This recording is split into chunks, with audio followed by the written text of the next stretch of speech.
मैं आज गांव में हूं और लेडी फिंगर जिसको मोस्टली हम भिंडी तोरी कहते हैं, तो उसका ये एक खेत है, सब्जियों के खेत हैं बेसिकली, मुख्तलिफ सब्जियां यहाँ पर।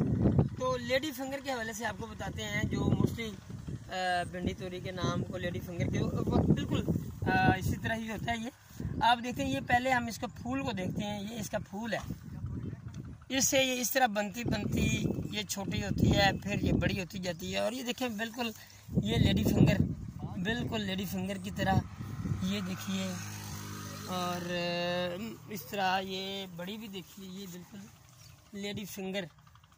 तो ये भिंडी तोरी जो कि बहुत खाई जाती है, पाकिस्तान में पसंद की जाती है। तो ये इसका खेत है। तो क्योंकि मोस्टली लोग जो शहरों में रहते हैं उनको शायद इसका पौधा नहीं देखा होगा, तो मैंने कहा दिखा दूं। ये पौधा दिखाएं जी आप पूरा। ये मुख्तलिफ इसके पौधे लगे हुए हैं, तो इस पे हम आपको इसका फूल और लेडी फिंगर दिखा देते हैं। जी आप